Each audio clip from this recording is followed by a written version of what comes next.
gusto saludarles a los que nos acompañan a través de Televisión Legislativa en Canal 9 y también a través de Radio Legislativa 88.1 FM. Estamos listos para este su espacio de entrevistas parlamentar. Hoy nos acompaña la diputada Jacqueline Rivera, quinta secretaria de la Junta Directiva, y bueno, con quien vamos a estar conversando puntos muy importantes. Bienvenida, diputada. Qué gusto. Gracias, Alex. Un saludo a la audiencia de Radio Legislativa y de TV Legislativa. Siempre es un placer compartir con ustedes. Hay varios puntos que, bueno, antes de entrar al aire conversábamos por dónde nos íbamos, con qué arrancábamos. Y yo creo que si nos vamos un poco por el tema de lo que ha ido aconteciendo de último, ayer al seno de la Comisión de Legislación y Puntos Constitucionales se tuvo la visita del secretario de Participación Ciudadana y Transparencia, Marco Rodríguez, un tema que durante muchos años se ha venido discutiendo y que la Asamblea ha retomado para la revisión o la discusión de la ley de probidad. Quizás arrancamos por ese aspecto para poner en sintonía a la población y la importancia que esto tiene para la vida misma del país. Sí, Ale, efectivamente el país no tiene una ley de probidad. En El Salvador lo que tenemos es una ley que le denominamos de enriquecimiento ilícito. Y es una ley que data de los años 50. 56. Sí, o sea, más de 50 años tiene la ley. Y eso significa que en el tiempo que se hizo la ley, pues la demanda de probidad y de Contraloría Ciudadana era diferente. Eso ha dado lugar a que a partir del 2006 es que la Asamblea recibe por primera vez un proyecto de ley de probidad. Fue en el 2006. Dicho sea de paso, Alex, ese proyecto lo presentó la Corte Suprema de Justicia. O sea que el proyecto que da lugar a la discusión fue presentado por la Corte Suprema de Justicia. La Asamblea lo que hizo fue tomar ese proyecto, pedir al equipo técnico de la comisión que preparase un nuevo proyecto, es decir, que actualizara. El derecho es dinámico, porque la sociedad misma es dinámica. Entonces tenés que irlo ajustando. Lo que ayer era bueno, a lo mejor ya hoy es deficiente. Y así que la Asamblea, de manera unánime, el equipo técnico, he dicho, no lo ha estudiado los diputados, preparan un anteproyecto de ley y es el que da a la base la discusión. Una vez iniciamos nosotros la discusión, que esto lo retomamos desde la legislatura anterior, allá por el año 2011. Una vez iniciamos la discusión, la Asamblea recibe otro anteproyecto que fue propuesto por algunas organizaciones. El equipo gestor. Dicho sea de paso, insisto, ya la Asamblea había adelantado un contenido básico. ¿Qué hicimos nosotros a partir de ese momento?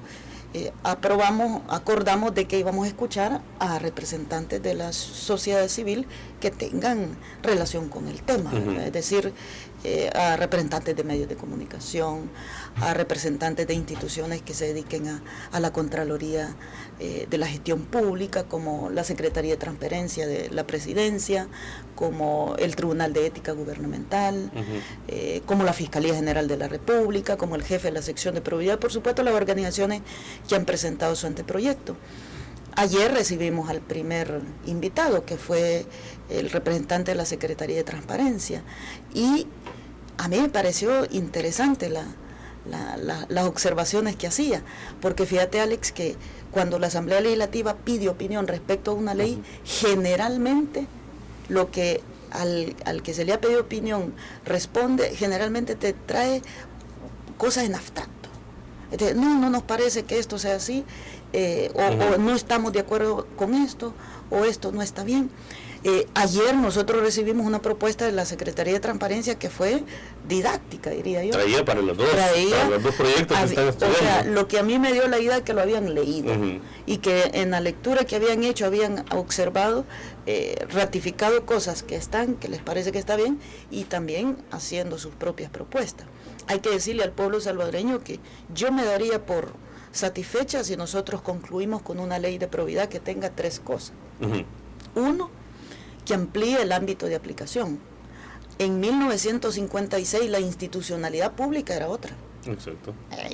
Ahora hay otra institucionalidad pública, y eso significa de que los obligados a declarar nuestro patrimonio somos más y somos otros. O sea, es decir, que necesitas actualizar el ámbito de aplicación de la ley. Segundo elemento que hay que hacer es definir procedimientos, Alex. Hay que darle dientes a la sección de probidad, porque de lo contrario la declaración patrimonial se convierte en un acto unilateral como la declaración de tu última voluntad como funcionario. Claro.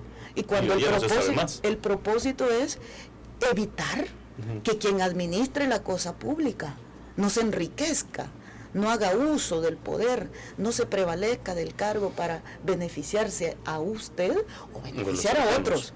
¿Ya? Porque no es cierto que el enriquecimiento ilícito se da solo cuando el funcionario sale más rico de cómo entró.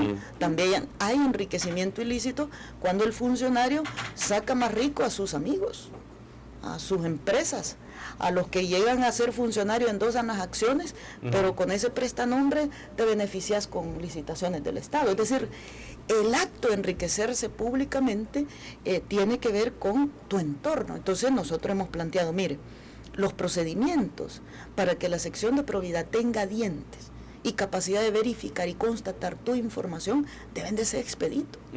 Aquí se declara o no se declara y lo que te cae es una multa risible, $100, $200. Pues sí, porque antes lo contaban en colones, ¿te imaginas? En los 50, grande. Antes $100 era significativo. Claro, eran casi 1.000 colones, y 1.000 colones en esos dorados tiempos era mucho dinero, ¿no?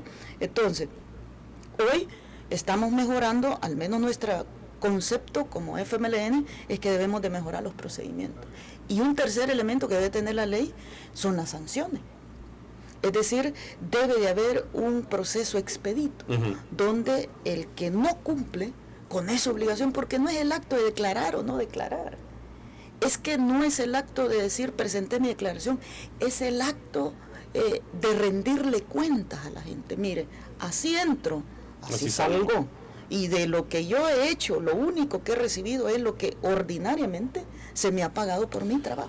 Hay un punto, tratando de investigar un poco, me topaba con por ejemplo, la medición que hace el índice de percepción de la corrupción del año 2014, porque tiene que ver mucho con el tema de la corrupción, sí. la ley de probidad.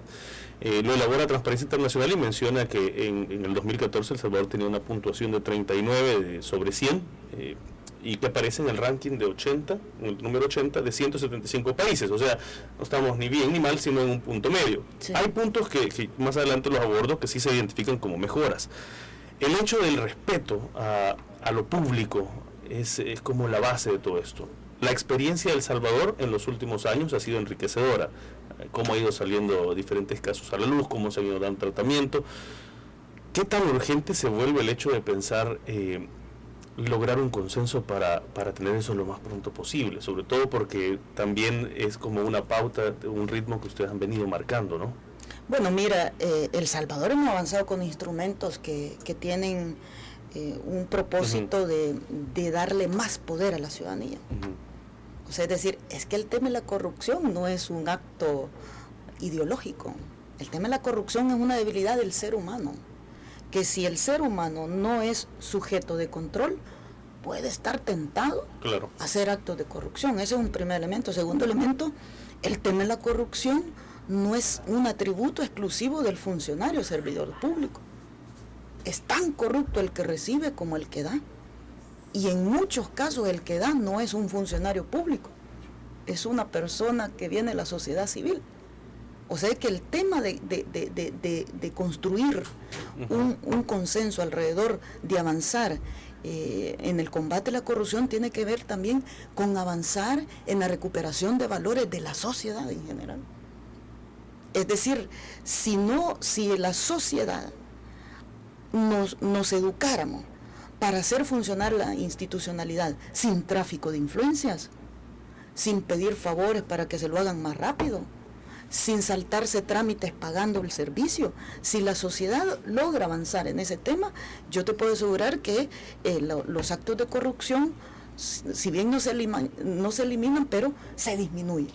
Entonces, la ley de probidad, que a mí me parece un elemento importante el que presentó la Secretaría de Transparencia, porque es una propuesta, a mi juicio, muy futurista, porque ellos vienen planteando que se incluya dentro de los sujetos obligados a declarar el patrimonio, no solo a los servidores públicos.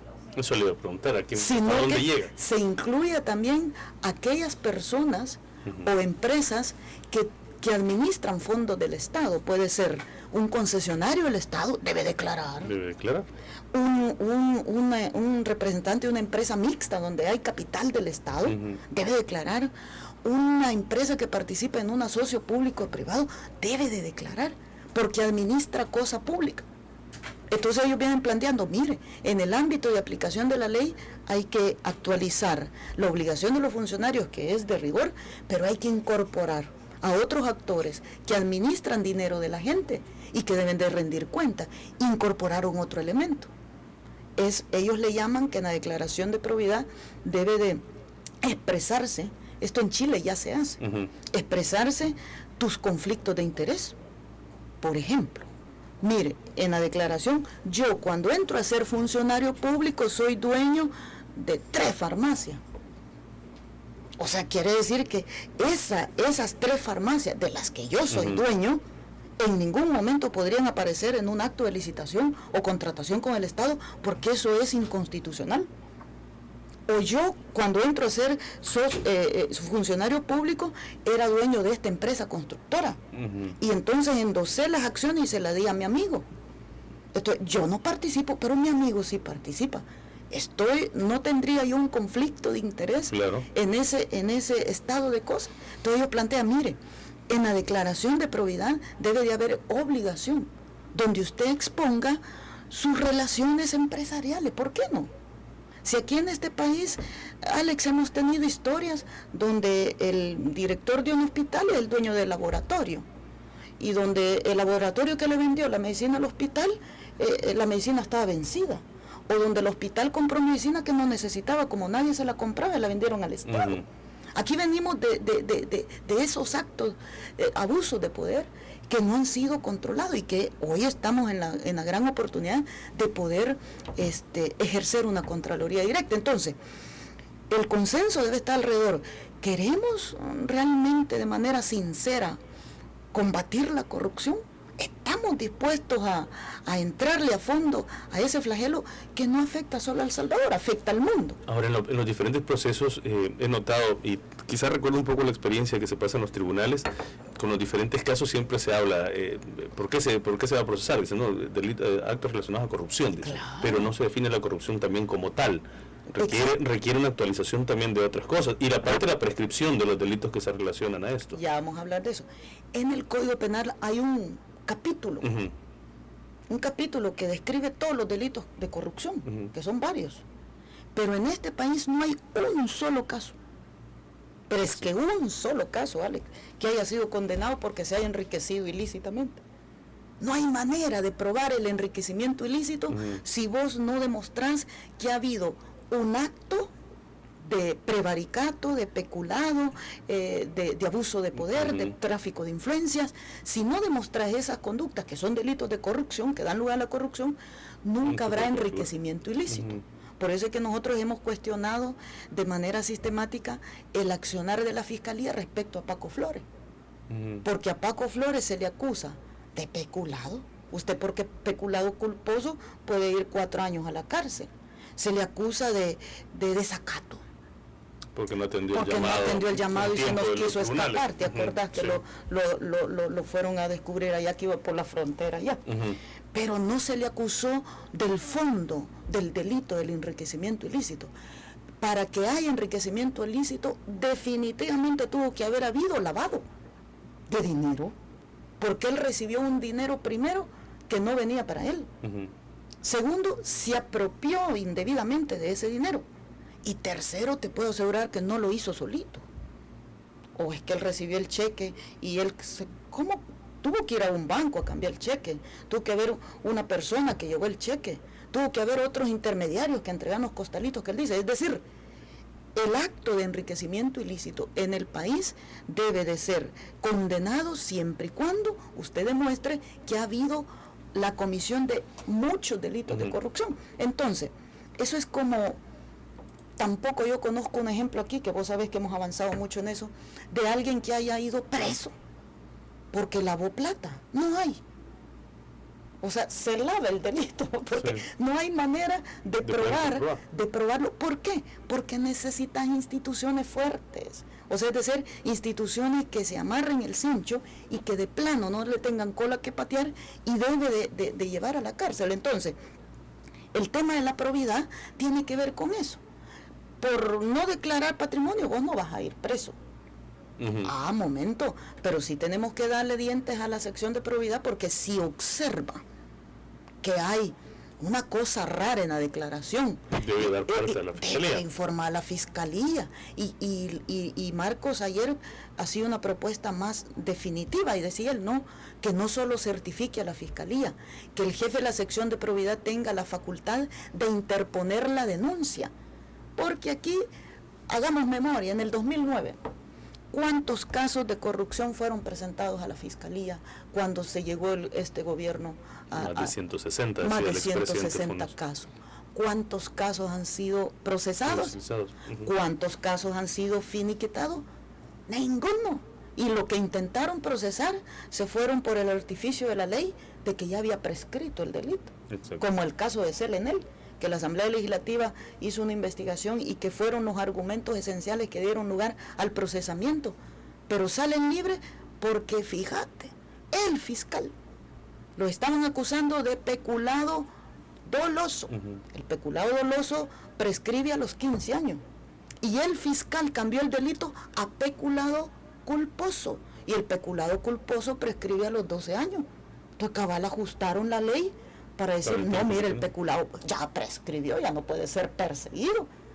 Y salen libres, pero no porque al pueblo se le haya demostrado su inocencia, sino por un artificio de ley. Entonces, el tema del enriquecimiento ilícito, el tema de la probidad, el tema de la Contraloría Ciudadana y el tema del funcionamiento de la institucionalidad para combatir este flagelo es determinante. Uno de los puntos que también se menciona o que se discute justamente es de si debe seguir funcionando la sección de probidad dentro de la Corte o si debe pensarse en una dirección de probidad con más independencia. Y creo que eso va a estar dentro de la discusión que va a avanzar al interior de la comisión.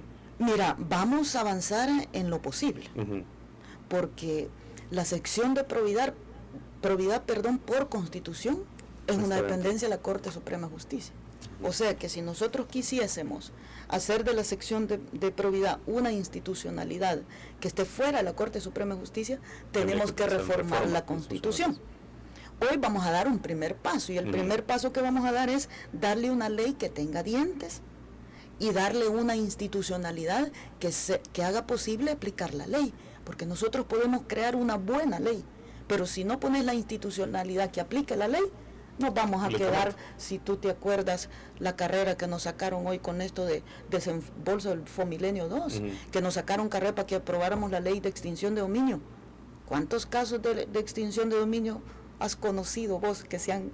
porque la institucionalidad no está funcionando, es decir, la Corte Suprema de Justicia no está asumiendo su responsabilidad de aplicar la ley? Entonces, en el caso de la sección de probidad, por el momento lo que es posible hacer y de inmediato es aprobar una buena ley, darle los elementos para que funcione, reforzar la institucionalidad, ¿verdad? Para que la institucionalidad no dependa de la burocracia de la Corte en pleno para que sancione, sino que darle facultades sancionatorias a la sección de probidad que actualmente lo tiene la Sala de lo Civil, y que como muchos casos de la Corte en pleno duerme el sueño de los justos. Entonces, darle las facultades de poder aplicar la ley sin depender de la burocracia de la Corte, creo yo que ya es un avance, pero debe de quedar planteado el tema de una reforma constitucional para realmente tener una entidad independiente del órgano judicial. Bueno, es parte importante, obviamente, va a haber mucho que discutir al interior justamente de la Comisión de Legislación y Puntos Constitucionales. El camino ya se ha marcado. Vamos a ver cómo avanza este aspecto. Voy a hacer una pausa y al regresar también quizá un punto ligado que tiene que ver mucho con el tema de lo público, de cómo manejarlo, de cómo tratarlo, para hablar de la evasión, que también hay una propuesta muy concreta y creo que es necesario que la población también tenga ese conocimiento de qué es lo que se ha planteado. Permítanos unos minutos, volvemos con más acá en Parlamentar.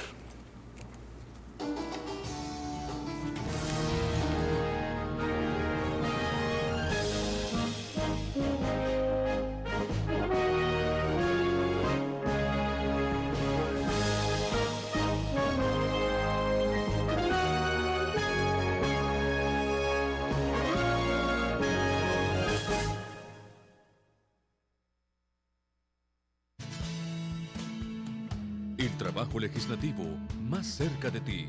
Una mirada a las comisiones legislativas.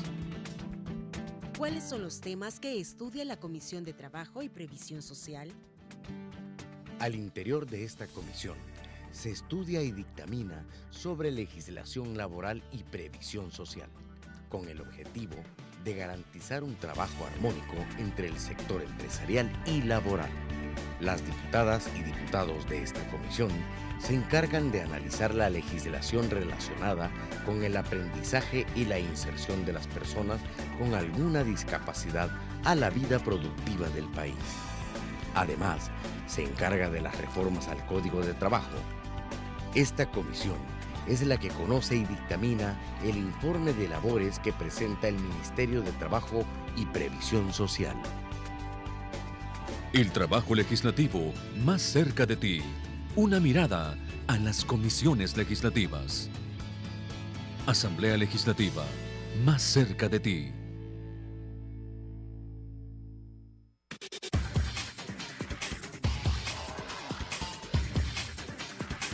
Televisión Legislativa presenta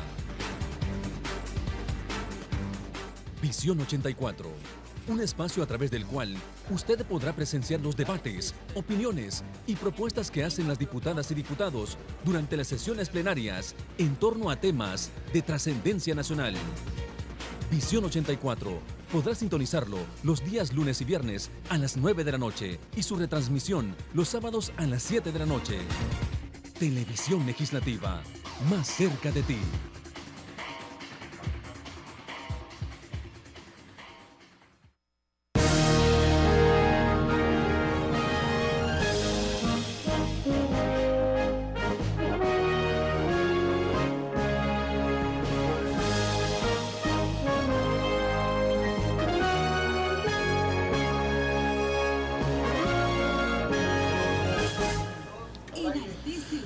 Gracias por continuar con nosotros. Voy a iniciar esta parte con algunos datos que, según el economista Francisco Lazo, quien presentó un estudio del tema del efecto redistributivo de la política fiscal en El Salvador en el 2013, hablaba que la evasión y la elusión fiscal en nuestro país ascendía a 2.495 millones de dólares.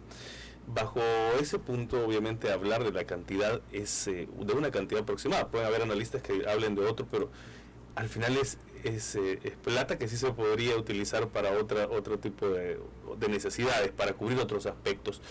A la base de esto hubo una propuesta del FMLN donde se busca las reformas al Código Penal para encarcelar a evasores. De hecho, se ha logrado y se ha avanzado un consenso también, el apoyo de Gana, de PCN. ¿Cómo ha ido este aspecto y qué plantea o qué busca de lleno esta situación de endurecer las penas también para los evasores? Exacto. Tú has dicho la palabra correcta, porque a veces se opina sin conocimiento de causa. Yo he visto reacciones en diputados de Arena que sin conocer la propuesta dicen: el FMLN quiere penalizar el delito fiscal para hacer una persecución a los empresarios. En primer lugar, aclararle al pueblo salvadoreño, el delito fiscal ya existe en el país, está regulado a partir del artículo 249 del Código Penal. Hay un catálogo de delitos fiscales. Es delito fiscal no declarar renta. Es delito fiscal quedarse con el IVA que usted ya le ha cobrado al consumidor, que se llama retención indebida. Es delito fiscal también no devolver lo que te toca. Es delito fiscal falsificar información. Es delito fiscal no declarar hechos generadores. Es delito fiscal declarar doble contabilidad. Todos esos son delitos fiscales que ya existen. Y cualquiera de esas conductas, según la ley, con algunas excepciones, puede ser penada entre 4 y 6 años. 4 mínimo, 6 máximo. ¿Qué ha hecho el FMLN? Y lo explico porque nos quieren hacer parecer que el FMLN quiere llevar presos a todos los evasores. Si es que para los evasores ya hay cárcel. Lo que nosotros estamos haciendo es que ese delito fiscal que ya está tipificado realmente sea aplicable. Dame un caso vos, Alex, de alguien que haya ido preso por haber defraudado a la hacienda pública. No hay. Y existe el delito fiscal desde que existe Código Penal, desde el año 1992 existe el delito fiscal, pero en este país no hay un antecedente que haya llevado preso a una persona por haber defraudado el erario público. ¿Y sabe por qué no existe ningún antecedente de esa naturaleza? Por lo siguiente, que es lo que nosotros proponemos. En la actualidad existe un artículo que establece una figura que se le llama excusa absolutoria. ¿Qué es excusa absolutoria? Eso significa que si un evasor, si un deudor de la hacienda pública paga, aunque haya cometido delito, hasta ahí no va preso. Por eso se llama excusa absolutoria. Entonces, ¿cuál es la práctica en el país? La práctica es que no declaras renta. Y si declaras renta, declaras lo que te da la gana. Y mientras el Estado, vea, se rebusca porque usted pague, usted sigue un procedimiento administrativo largo, que cuando usted viene a pagar, lo que va a pagar para el Estado ya no es significativo porque la moneda se devalúa. En la sala contencioso, Alex, hay juicios que datan de los años 80, que están ahí, que están peleándose, y que ese dinero que debió de pagar en el año 80 no ha llegado a las arcas del Estado. Imagínate que fueran 50,000 colones los que está reclamando el Estado. ¿Cuánto es 50,000 colones hoy? Eso es una cosa insignificante porque la moneda se evalúa. Entonces, esta excusa absolutoria ha servido precisamente que nunca nadie va a ir preso por defraudar la hacienda pública. Porque aunque se te compruebe que has evadido, aunque se te compruebe que has eludido, si vos pagás, allí muere. Por eso nunca ha habido un preso. Entonces nosotros estamos proponiendo, no, vamos a hacer una cosa, y esa es nuestra propuesta. Vamos a abolir la excusa absolutoria. Es decir, si usted le debe al fisco y se le comprueba que no le pagó al fisco porque falsificó información, o que no le pagó al fisco porque tiene doble contabilidad, o que no le entregó al fisco lo que ya le descontaste al pueblo, el pueblo salvadoreño debe tener conciencia que todo lo que consumimos pagamos IVA. Pero nosotros como consumidores no todos somos los sujetos de enterar ese IVA a las arcas del Estado, sino que hay sujetos responsables de eso, los que tienen crédito fiscal. Ellos son los responsables de que el IVA que yo pago en una soda que me tomo, en una galleta que me como, en unos zapatos que me compro, que ese IVA del que yo pago en concepto de consumo, ese empresario se lo entrega al Estado. Dicen las últimas estadísticas del Ministerio de Hacienda que de cada $100 que el Estado debería recibir, Alex, solo recibe 64. Porque hay de cada $100 solo recibe 64, porque hay $36 que se quedan en la elusión y en la evasión. En muchos casos, ese dinero ya lo ha retenido el obligado y no lo entrega al Estado. De comprobarse eso, entonces que aplicaría... Entonces, de comprobarse, nosotros lo que estamos proponiendo es lo siguiente: ok, señor, si usted hizo una retención inapropiada, es decir, no le entregó el IVA que ya le descontó el pueblo, no se lo entregó al Ministerio de Hacienda. Entonces el Ministerio de Hacienda determinó de que usted tiene como $2 millones allí que no los ha entregado y que los tiene que pagar. Entonces el Ministerio hace un proceso de tasación. Esto te toca pagar. Allí vos cometiste un delito porque retuviste un dinero que no era tuyo. Entonces la propuesta es, ok, paga lo que retuvo ilegalmente y además va preso. Nosotros estamos proponiendo que la pena que le caiga sea la mitad del mínimo. ¿Cuánto es el mínimo actualmente? 4 años. ¿Cuánto es la mitad del mínimo? 2 años. Y el mínimo como máximo en esos casos, es decir, va a pagar, pero usted puede ir preso entre 2 a 4 años. Porque si no le pones coerción a la norma penal, aquí la gente dice, no, si al final, ¿verdad? En todo lo que yo estoy siguiendo el proceso administrativo, yo ocupo ese dinero, lo reinverto aquí, lo multiplico aquí, mientras tanto el Estado esperando que pague, y como al final, aunque me condenen, yo no voy a ir preso. Entonces, ¿qué más da que pago hoy o pago dentro de 5 años? Mencionaba en este mismo estudio Lazo que prácticamente de lograr combatir las dos prácticas de la evasión y la elusión, la recaudación incluso podría llegar hasta un 18% del Producto Interno Bruto.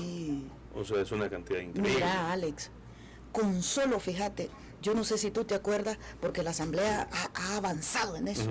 Nosotros quitamos una venda que tenía la ley de impuestos sobre la renta, tenía un artículo que prohibía publicar los nombres de los deudores de la Hacienda Pública. Prohibía.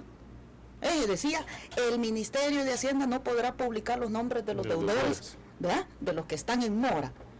Hoy que nosotros quitamos esa venda, nos enteramos, por primera vez en la historia, que dicho sea de paso, 2 demandas tenemos ahí en la sala constitucional, que yo espero que los señores de la sala se pongan en favor del contribuyente y no de los evasores. Pero bueno, cuando hace la publicación el Ministerio de Hacienda dice que solo entre la sala de lo contencioso administrativo, la Dirección de Impuestos Internos y el Tribunal de Apelaciones, solo en esas tres instancias, el Ministerio de Hacienda debería de cobrar más de 360 millones de dólares, que están allí entre esos procesos burocráticos. Si el Estado pudiera tener la posibilidad de recuperar siquiera 300 millones de dólares al año, nosotros no tendríamos necesidad de una contribución especial para financiar la seguridad. No habría necesidad, porque el Estado tiene suficiente derecho a esos ingresos que se retienen o que no se declaran de manera dolosa, y el Estado no tendría ninguna necesidad de incrementar. O sea que si se lograse con una, digamos, fuerza mayor de la norma penal, ir combatiendo de manera gradual la evasión y la elusión, mira, este país tiene recursos, Alex. Tiene recursos, es decir, nosotros tenemos la cantidad de ingresos suficiente que le permite al país desarrollar su obra. Pero hay otro elemento que estamos proponiendo. Fíjate, aquí se dice, y alguien me dijo a mí, que cómo íbamos a hacer para guardar esos papeles infinitamente, porque nosotros estamos proponiendo que el delito fiscal o el delito de fraudación a la hacienda pública no prescriba.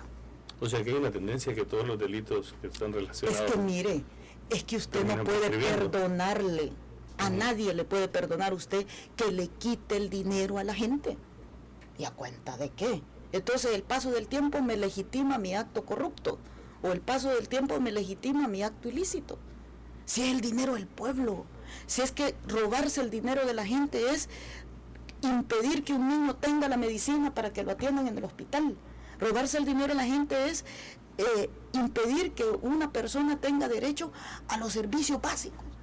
Eso es un acto, para mí, de lesa humanidad, porque vos le estás quitando la oportunidad de vivir a una persona o de tener una vida digna. No puede prescribir. Entonces nosotros estamos proponiendo los delitos contra la hacienda pública cometidos contra la hacienda pública no prescribirán.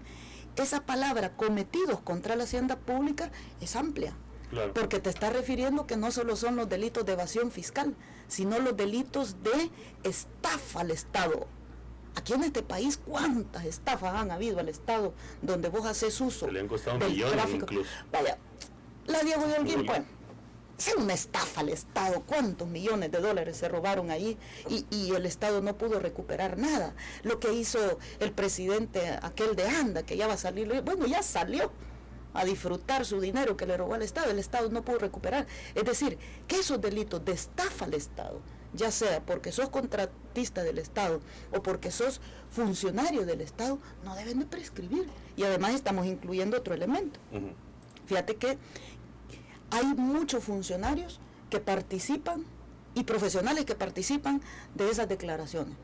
Ya en el Código Penal establece que el notario, ¿verdad?, que se le compruebe que está dando fe pública de algo falso o de algo ilegal, puede ir preso. Pero hemos incluido a los auditores, a los contadores. Que se amplía también. Y no solo los auditores y contadores de las empresas, no, los auditores y contadores del Ministerio de Hacienda, que se prestan a actos de corrupción, que le asolapan al declarante, o que le piden mordida al declarante, o que le avalan al declarante documentación ilegal.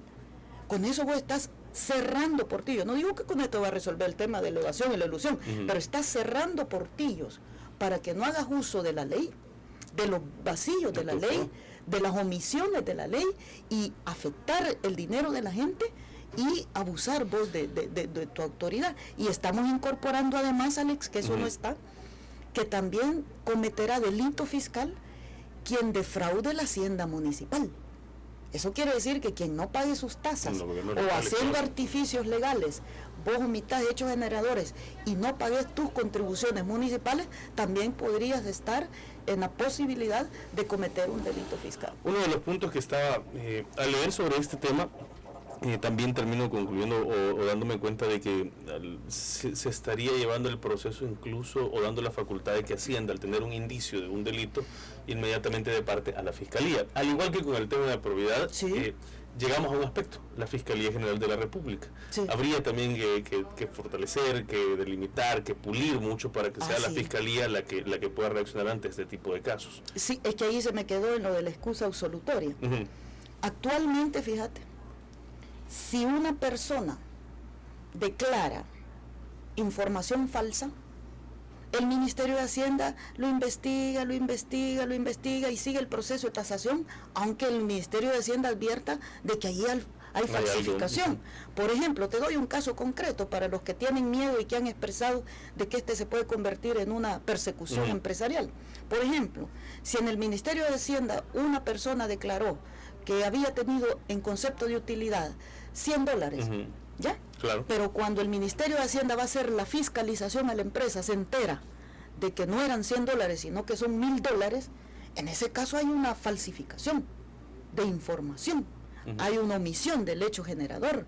Podría existir la posibilidad, si el Ministerio de Hacienda en ese momento advierte de que allí se puede haber cometido un ilícito, inmediatamente deberán notificarlo a la Fiscalía. Sí. Hoy en la actualidad eso no se hace. No se hace porque hasta que termine el proceso se le demostró, no hombre, si te tocaban pagar 1,000, hombre, y vos solo querías pagarme 100. Sí. Entonces, pero ya cuando pague usted ya aquí salda su deuda y usted se vuelve reincidente, no hay agravante en la pena cuando sos reincidente. Hoy le estamos diciendo, no señor ministro de Hacienda, si usted advierte que se puede haber cometido un delito, suspenda la investigación porque ya no es administrativa y notifique a la Fiscalía y que sea la Fiscalía la que determine si hay un ilícito o no.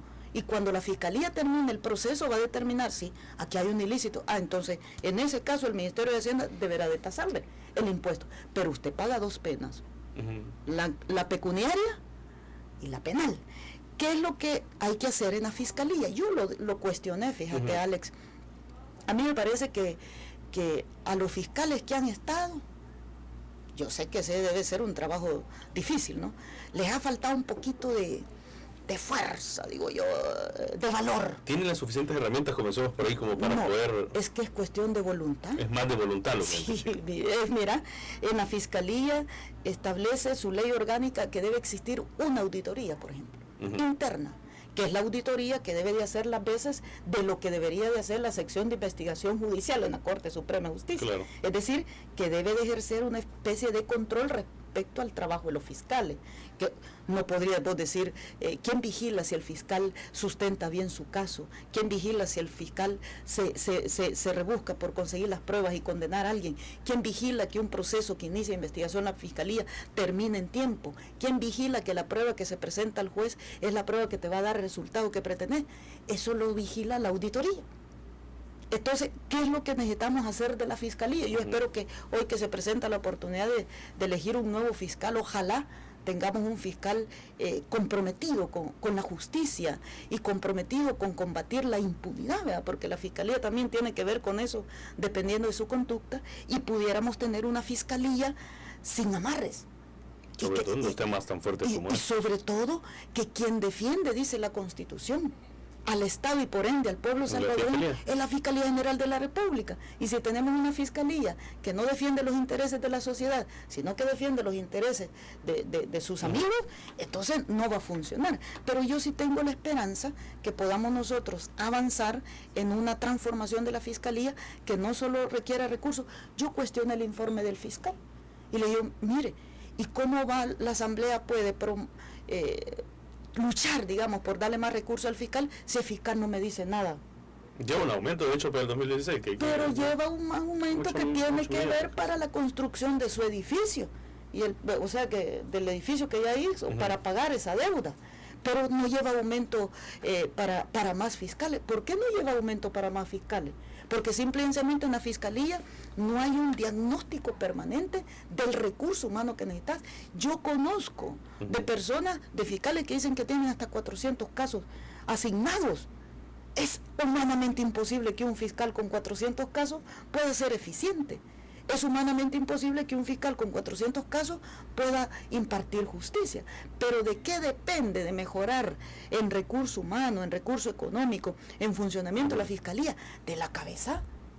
Si la cabeza está comprometida y decir, no, mire señor, yo tengo 160 casos de corrupción y yo no los he sustanciado porque no tengo suficiente personal. Yo no he escuchado esa opinión del fiscal. Mire, yo no puedo salir de estos casos porque fíjese que tengo 1000 casos y solo tengo 4 fiscales para 1000 casos.